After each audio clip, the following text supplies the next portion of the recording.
Hey, what's going on, everybody? Chris Meany here of FTN, checking in with a few StatHero picks for this evening, Tuesday, May 4th. Lots of action in the sports world, so lots of action over at StatHero.com. If you're just new, check them out. Give them a follow on Twitter at StatHeroHQ. StatHero is pretty fun. I've enjoyed kicking their butt, so let's get after it again today. If you are just new to StatHero, the promo code to use is FTN. When you do, you see here 2 first-time deposit matches by signing up for StatHero. The link inside the description of this video, a 30% bonus match on your first-time deposit, and a bonus match on your first sportsbook play up to $250. So StatHero offers fantasy players 2 ways to play. You got the DFS sportsbook and a fantasy-based survivor pool. I'm going to talk about both here with you today. If you're looking for a breakdown on what those games are all about, I have a link inside the description of this video, just a StatHero 101 breaking down both games that StatHero has to offer. It's just your lineup against StatHero's lineup. You don't have to worry about all the Sharks, hundreds of different lineups. You don't got to worry about any of that.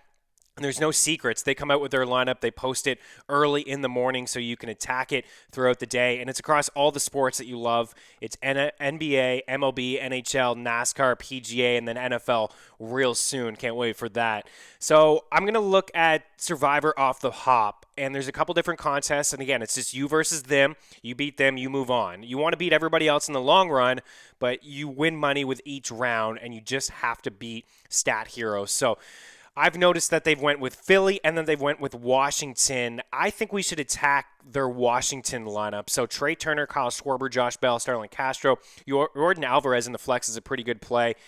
Turner's a great play too, but Kyle Schwarber and Josh Bell are really not doing a whole lot this season. They're both struggling to make contact. And they have a projection here of 48.8. I think it's slightly high. I like Huascar Ynoa. I think he's a really good pitcher for the Braves. He's had a couple starts, he's been roughed up a couple times, but he's got a lot of swing and miss, a lot of upside. He's coming off a pretty good start. I think he's a really decent pitcher. So this is an opportunity to really attack this lineup. This is the way I would go.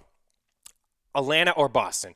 Boston against Michael Fulmer. The Braves, or the Red Sox rather, have the highest team implied total on the slate today, 5.2 against Fulmer. I think it's fine if you want to go Verdugo, Martinez, Bogarts, Devers, just those 4. You get the lefty bats in there in Devers and Verdugo, and then you get Bogarts and JD Martinez, and then away you go. You can put Mike Trout in your flex. Oh, I have gone with Trout in the flex, as you see, but with these Atlanta bats, Ronald Acuna Jr., Freddie Freeman, Ozzie Albies, and Marcell Ozuna. My projection is 26. I think it's fairly low. I think the Braves are going to be able to get after Joe Ross. They have one of the highest team applied totals as well on the slate, top 3. Ross has allowed 19 hits, 11 earned runs, and 5 homers in 21 innings. 3 of his 4 starts have been pretty decent this season. He had the 1 start against St. Louis where he allowed 4 bombs and 10 earned runs. That's why the ERA is where it's at. But this is a tough team that he's going to have to face here against the Braves. The Braves strike out a little bit, but Ross doesn't strike anybody out. He's got a 7K per 9 over 356 innings over his career, so that's a large sample size. He's got the 4.31 ERA for his career as well. It's been a 5+ in each of the last 3 seasons. He came onto the scene early in his career. His first 2 years had sub-4 ERA, sitting around 3.3, mid-3s, and he was a good pitcher. He seemed like he had some upside, some swing and miss, but over the past couple of seasons, the swing and miss just hasn't been there. The 7K per 9, as I mentioned, is not a great number. It's not even a strikeout per inning. A 36% hard hit rate this year and a 36% fly ball rate. We know the Braves are a top 5 offense. They're top 5 in OPS, WOBA, ISO. And against righties, even better, a 3.42 WOBA, which is the 3rd best mark in baseball, 34 home runs, the 2nd most in baseball, those numbers against right-handed pitching. So again, there's 2 ways that you can go. I think Atlanta and Boston make a whole lot of sense here. Let's attack Michael Fulmer, and let's attack Joe Ross. So Acuna, Freeman, Albies, Ozuna, and then Mike Trout in the flex. Get the righty-lefty matchup there for Trout. And then the DFS playbook. So this is, again, just your lineup versus their lineup, and you have to fit under the salary cap. So they're going with David Pastrnak as their MVP, Martin Necas from Carolina, Travis Hamonic, their defenseman, Connor McDavid at center, Sidney Crosby, and then Penn's goaltender. 69.9 is their projected team total. So there's a couple different ways here to go for an MVP. This is my lineup. I went with Jake Gensel, Brian Rust, McDavid as well. I have to do it, right? He's got 91 points on the season, 22 points in his last 8 games against the Canucks. I have to do it.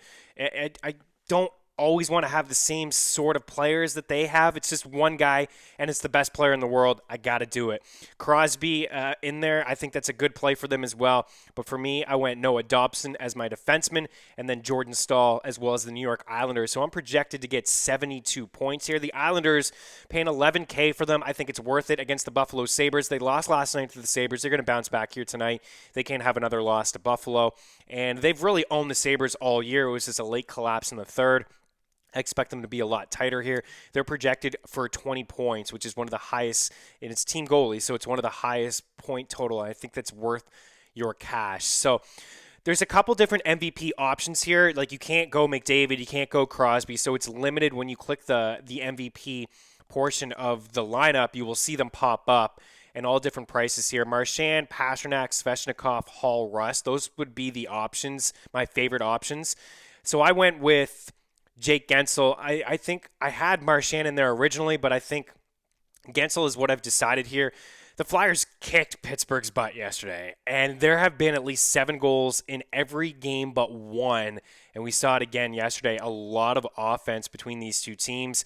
I think Pittsburgh just bounces back here after getting their butts whooped yesterday, and really that second line, or the first line with Crosby, Russ, and Gensel struggled. They were all -4. They had a rough night, but I think we see a bounce-back spot here from the Pens. This is a team that they're in a playoff spot. They're comfortably in a playoff spot, but that quick turnaround, I think we're going to see it. So Gensel as my MVP, Russ in there as well. So I got 2 of the 3 on that line. Crosby gets points. I'm doubling it up really with Gensel and Russ. And Russ and Gensel combined for over 8 minutes of power play time yesterday as well. So I think that they find the back of the net here a couple times.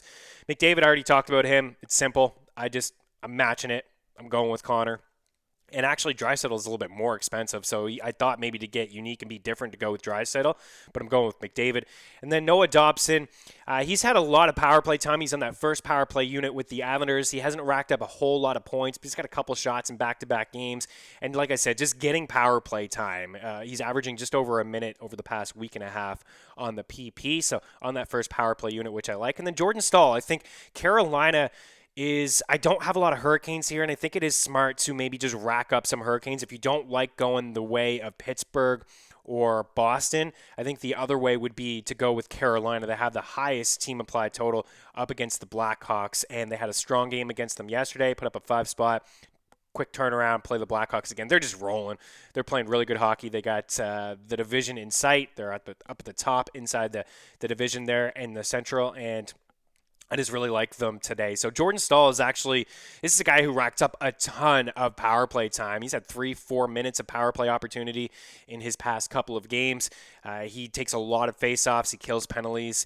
He's one of the leaders in terms of ice time when it comes to the Islanders. Rod Brennamore really leans on him. So my projected point total here is 74.3, slightly higher than their projected point total. It is risky. I'm a bit scared. I like their MVP more than mine, but I had to go a different way. So Jake Gensel or Brad Marchand, I think those are the 2 strong MVP cases. Or you can go with Svechnikov and then get Aho in there, Teuvo Teravainen, but then you have to really drop down. You would have to come off of McDavid, and I just didn't want to do that. But how can you blame me? So that's my lineup against theirs. Have some fun. It is really a unique way to play fantasy sports. Like I said, you don't have to worry about all those different lineups. You just have to worry about beating StatHero's lineup. So check them out, StatHero.com. Links inside the description of this video. How to play. Free content every single day over at ftndaily.com. I got the link inside this video as well. Good luck tonight. We'll talk to you soon. Cheers.